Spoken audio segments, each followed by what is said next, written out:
Bohr's atomic model. हम इस topic का लास्ट टाइम भी स्टडी किए थे, बोर्स एटॉमिक मॉडल का किए थे ना। आपका कंसेप्ट ऑफ एटॉमिक मॉडल का दो कंसेप्ट बताया गया स्ट्रक्चर ऑफ एटम का। एक क्लासिकल कंसेप्ट बताया गया है, दूसरा मॉडर्न कंसेप्ट। क्लासिकल कंसेप्ट में हम लोगों को डाल्टन्स एटॉमिक मॉडल पढ़ना है, जे थॉमसन एटॉमिक मॉडल पढ़ना है, रदरफोर्ड एटॉमिक मॉडल पढ़ना है, और रदरफोर्ड का एक इम्पॉर्टेंट एक्सपेरिमेंट है अल्फ़ा स्कैटरिंग एक्सपेरिमेंट रदरफोर्ड का, उसका स्टडी करना है, और नील्स बोर एटॉमिक मॉडल का स्टडी करना है मॉडर्न कंसेप्ट में।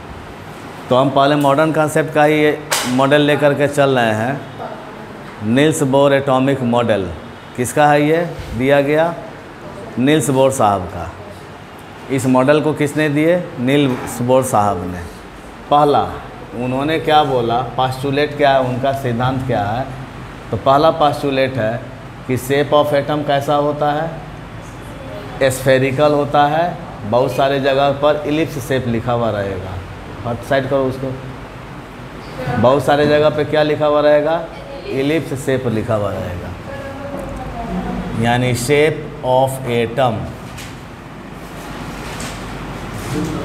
राउंड और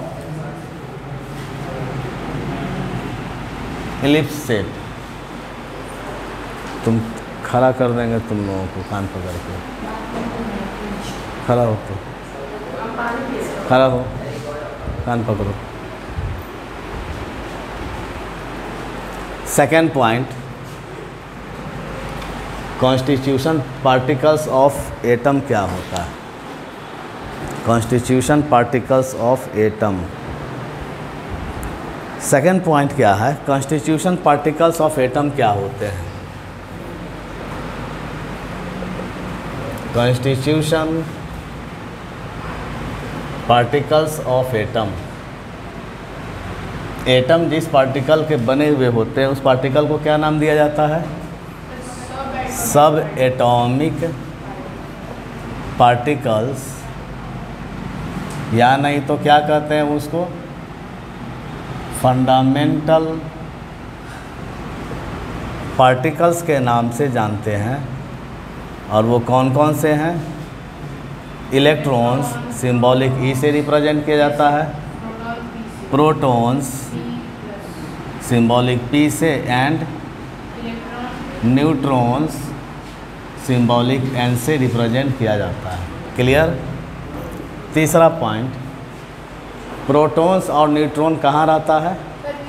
न्यूक्लियस में रहता है। तो प्रोटॉन्स एंड न्यूट्रॉन्स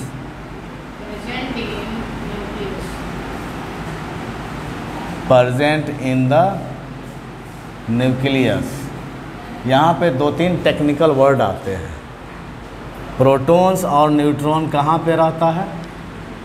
न्यूक्लियस में रहता है। तो पॉइंट 1, न्यूक्लियॉन्स किसे कहते हैं?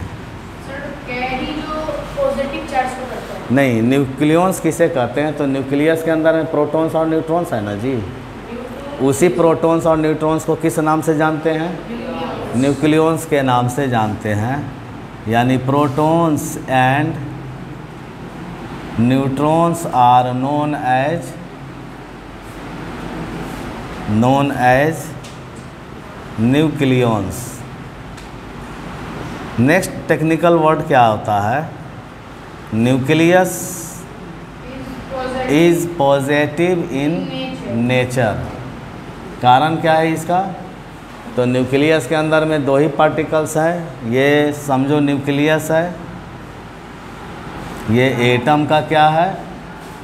न्यूक्लियस है। और न्यूक्लियस में सिर्फ और सिर्फ प्रोटॉन और न्यूट्रॉन हैं। तो न्यूक्लियस के अंदर का स्पेस किस चार्ज से इफेक्टेड हो गया? पॉजिटिव चार्ज से। So nucleus carry unit positive charge due to presence of nucleus की प्रोटॉन्स। न्यूक्लियस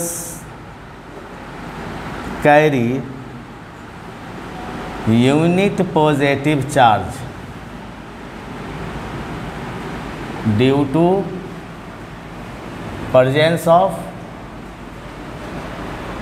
किसके कारण से? प्रोटॉन्स के कारण से ना। कोई दिक्कत समझने में? चौथा, electrons moves around the nucleus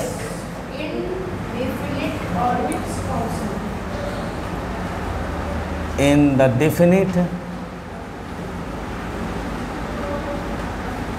orbits or shells. Clear? रुक जाओ, दरफरा क्यों रहे हो? समझो पहले। प्रोटॉन्स और न्यूट्रॉन्स कहाँ पे है? तो एटम के सेंटर में न्यूक्लियस होते हैं, न्यूक्लियस में है। और न्यूक्लियस में रहने वाले पार्टिकल्स को क्या बोला गया? न्यूक्लियॉन्स। तो न्यूक्लियस में प्रोटॉन्स और न्यूट्रॉन्स हैं, तो प्रोटॉन्स और न्यूट्रॉन्स को क्या बोला गया? न्यूक्लियॉन्स। पूछेगा आपसे कि न्यूक्लियस का नेचर पॉजिटिव क्यों है? आप आंसर करेंगे कि न्यूक्लियस के अंदर में प्रोटॉन्स और न्यूट्रॉन्स होते हैं। न्यूट्रॉन चार्जलेस पार्टिकल होता है और प्रोटॉन पॉजिटिव पार्टिकल होता है।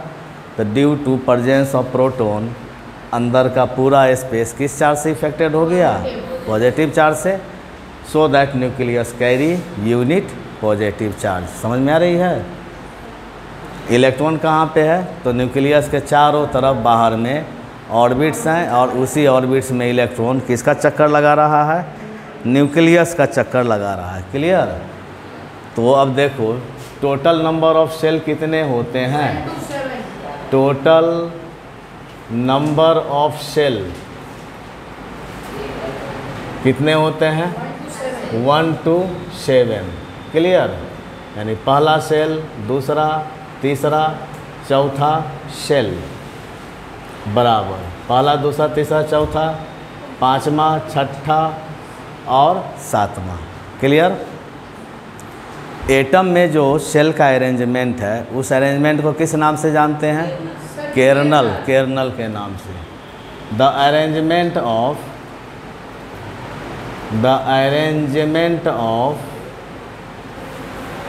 cells in an atom is known as kernel।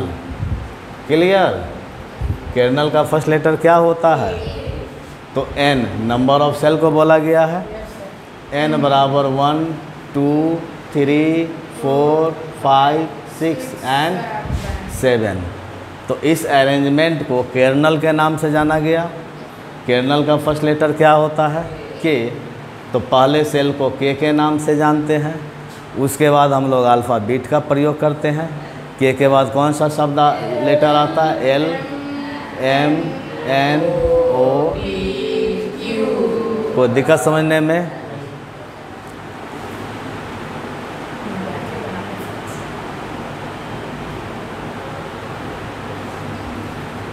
अब आते हैं कि देखो ये बीच में न्यूक्लियस हो गया। Clear? First shell, second shell, third, 4 5 6 and 7। n equal to 1 2 3 4 5 6 7। K L M N O P Q. यही जो अरेंजमेंट है सेल का, इसी अरेंजमेंट को क्या बोला गया? कर्नल के नाम से जानते हैं। कोई दिक्कत?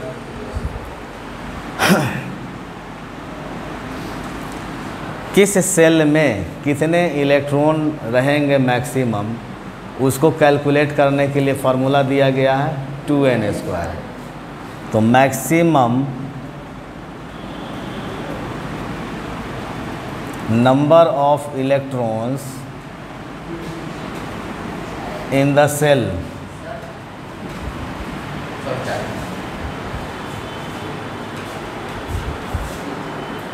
maximum number of electrons in the shell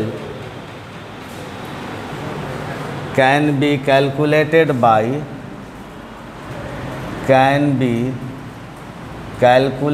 by 2n²। 2n² से हम लोग कैलकुलेट करेंगे और इस कैलकुलेशन पे आपको बताया गया था कि पहले सेल में कितने इलेक्ट्रॉन रहेंगे, दूसरे सेल में, पहले सेल में 2 इलेक्ट्रॉन, दूसरे सेल में, तीसरे सेल में 18 इलेक्ट्रॉन, चौथे सेल में 32, पाँचवें सेल में 32, छठे सेल में 32 और सातवें सेल में 32 इलेक्ट्रॉन रहेंगे। ये क्यों रहेंगे इसकी चर्चा हम लोग आगे करेंगे। पहले आप इसको उतार लीजिए, जिनके पास नहीं है जल्दी जल्दी राइट करो।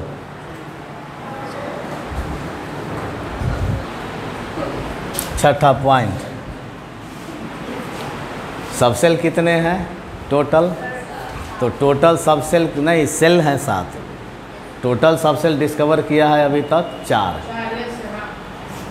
Total 4 types of subshell. Subshell कितने तरह के होते हैं? 4 तरह के। कहाँ पे रहते हैं? प्रेजेंट इन सेल, प्रेजेंट इन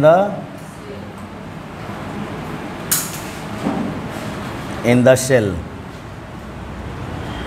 पहला कौन सा कहलाता है? S subshell. और एस सबसेल में मैक्सिमम कितने इलेक्ट्रॉन होते हैं? 2 इलेक्ट्रॉन। पी सबसेल कितने इलेक्ट्रॉन होते हैं? 6 इलेक्ट्रॉन। D subshell 10 electron. और एफ सबसेल कितने इलेक्ट्रॉन होते हैं? 14 इलेक्ट्रॉन। एस सबसेल का क्या नाम है? एस सबसेल का नाम क्या है? शार्प के नाम से जानते हैं। पी सबसेल को प्रिंसिपल के नाम से जानते हैं। डी सबसेल को डिफ्यूज के नाम से जानते हैं। और एफ सबसेल को फंडामेंटल के नाम से जानते हैं। क्लियर? अब देखो, बीच में न्यूक्लियस है। न्यूक्लियस का नेचर पॉजिटिव। पहला सेल, दूसरा, तीसरा, चौथा, पाँचवा, छठा और सातवां सेल। n = 1 2 3 4 5 6 7। पहले सेल में सिर्फ और सिर्फ एस सबसेल रहेंगे और एक एक सबसेल की मात्रा बढ़ते जाएंगे। दूसरे सेल में एस और पी, तीसरे में sp_d, चौथे में sp_df। अब देखो एक एक मात्रा बढ़ते गया तो पाँचवें में भी क्या आ जाएंगे? sp_df। क्यों? क्योंकि अभी तक कितना डिस्कवर हुआ है? मात्र 4 ही डिस्कवर हुआ है। अगला जो सबसेल डिस्कवर होगा वो किस में चला जाएगा? 5वें में चला जाएगा। लेकिन अभी डिस्कवर नहीं हुआ है तो sp_df ही रहेंगे। सारे में कितना रहेंगे? sp_df। अब देखो 2n² के आधार पे पहले सेल में कितने इलेक्ट्रॉन हैं? 2 इलेक्ट्रॉन। तो s में कितने इलेक्ट्रॉन रहते हैं? तो कैलकुलेशन पे भी 2 इलेक्ट्रॉन और s में मैक्सिमम, इसमें s में 2 और p में 6, कितने इलेक्ट्रॉन रहेंगे? इसमें 18 इलेक्ट्रॉन, 32 इलेक्ट्रॉन, 32 इलेक्ट्रॉन। सारे में कितने इलेक्ट्रॉन रहेंगे? यानी चौथा से लेकर के सातवां सेल कैसा सेल कहलाएगा? कांस्टेंट सेल के नाम से जानेंगे। Clear? Last important point, atom जब एनर्जी एब्जॉर्ब करेगा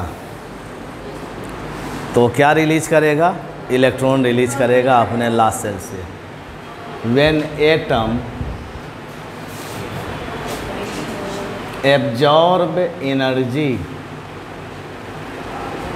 then release electron from the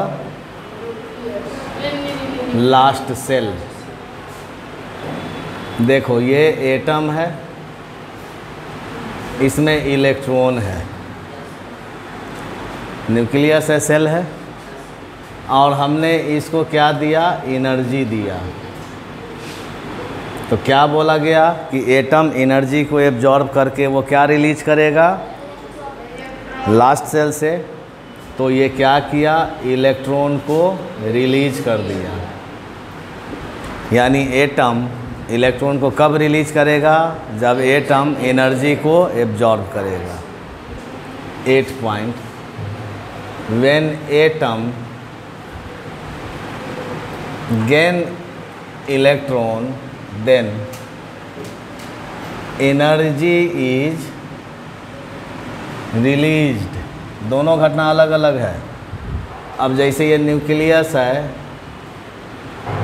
ये सेल है, इसमें एक इलेक्ट्रॉन है, तो एनर्जी दिए तो इलेक्ट्रॉन को रिलीज कर दिया, और इसी इलेक्ट्रॉन को ये गेन करेंगे तो एनर्जी क्या करेगा, ये रिलीज करेगा। देन एनर्जी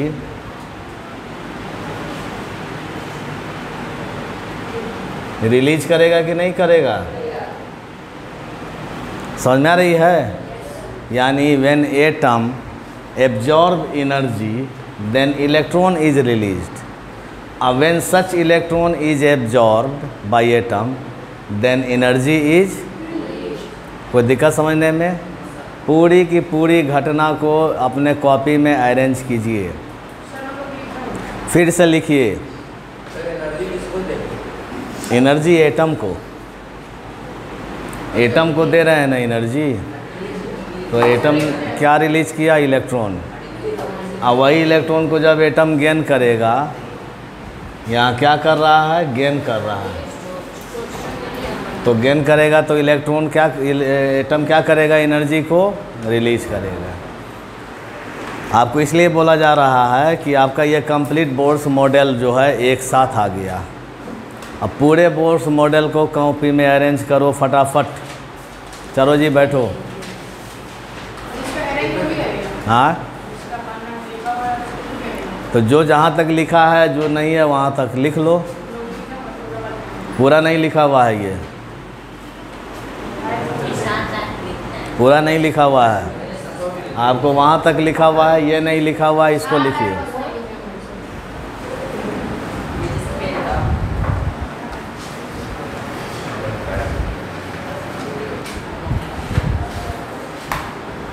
अब देखो, बोर्स एटॉमिक मॉडल के बाद हम लोग नेक्स्ट पॉइंट की तरफ मूव कर रहे हैं कि एटॉमिक नंबर किसे कहते हैं और एटॉमिक मास किसे कहते हैं।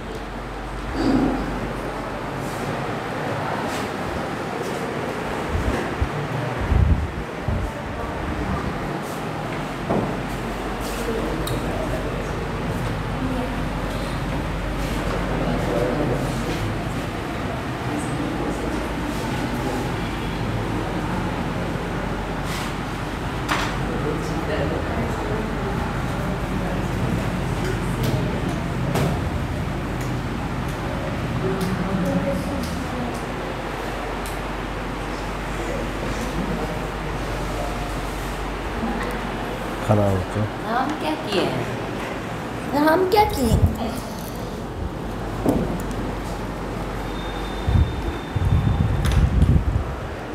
हाथ हटाओ, ऑफ करो तो उसको। नेक्स्ट पॉइंट की तरफ हम लोग मूव कर रहे हैं। एटॉमिक, ठीक से बैठो। एटॉमिक नंबर किसे कहेंगे और एटॉमिक मास किसे कहेंगे। खड़ा हो जाओ। एटॉमिक नंबर किसे कहते हैं, तो एटॉमिक नंबर कहेंगे किसको, जिसके पास जितने हमको कान के बाबा से कचरा कर रहा है, बार-बार कान में के रखा है। खड़ा हो। कान में के बाबा बोल रहा है, इसी से कर रहा है, मार रहा है, पीछे कान में बाबा हंस रहा है।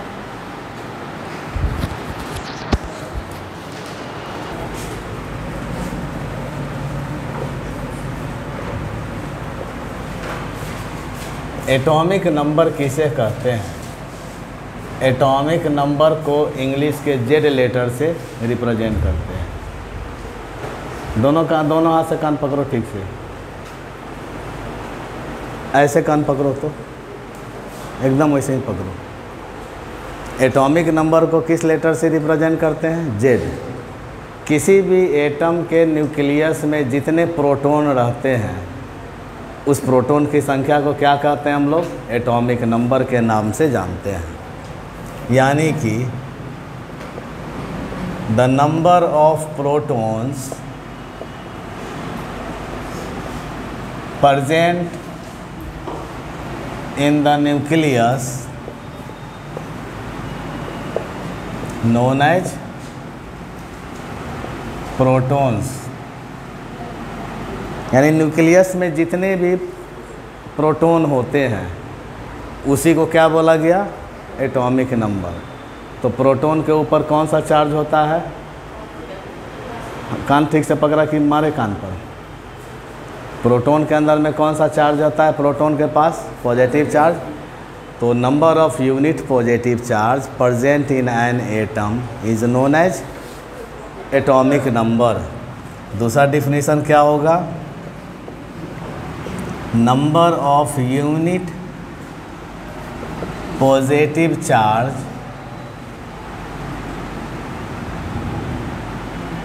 Present in an atom is known as atomic number. यानी जितने प्रोटॉन की संख्या होंगे उतने ही उस एटम का एटॉमिक नंबर हो जाएगा। क्लियर? तो एटॉमिक नंबर बराबर क्या हो जाएगा? एटॉमिक नंबर बराबर नंबर ऑफ प्रोटॉन्स हो जाएंगे ना जी। एटॉमिक नंबर को जेड से रिप्रेजेंट किया है तो जेड बराबर क्या हो जाएगा? पी प्लस होगा कि नहीं होगा? हाँ, पी प्लस किसको बोला गया? प्रोटॉन को। तो जितने प्रोटॉन की संख्या एटम में होंगे वही संख्या क्या कहा जाएगा उस एटम का? Atomic number. अब आते हैं, एटम क्या होता है? न्यूट्रल होता है ना। Atom is neutral. एटम क्या होता है? न्यूट्रल होता है। और न्यूट्रल का मतलब क्या हो गया? नंबर ऑफ पी प्लस बराबर नंबर ऑफ ई माइनस, तभी ना न्यूट्रल होगा जी। 10 प्रोटॉन होंगे और 10 इलेक्ट्रॉन, तो दोनों को जोड़ेंगे तो नेट चार्ज क्या हो जाएगा? 0 हो जाएगा। तो एटम क्या हो गया? न्यूट्रल हो गया। चूँकि एटम के पास जितने प्रोटॉन होते हैं उतने ही इलेक्ट्रॉन होते हैं।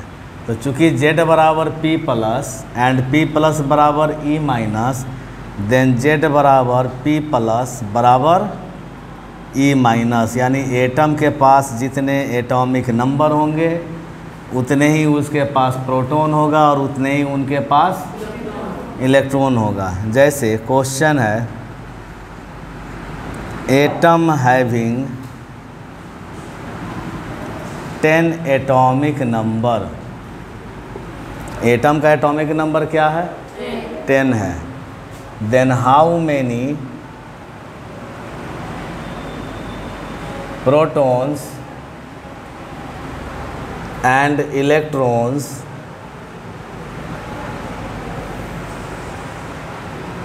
present in an atom। Atom के पास एटॉमिक नंबर कितना है एटम का? तो उसके पास प्रोटॉन कितना होगा, इलेक्ट्रॉन कितना होगा? क्या बोल रहे हो? 10। क्या 10 होगा? 10 तो एटॉमिक नंबर है, ये है। तो प्रोटॉन कितना होगा? क्या फार्मूला दिया गया है? Z बराबर P प्लस बराबर E माइनस।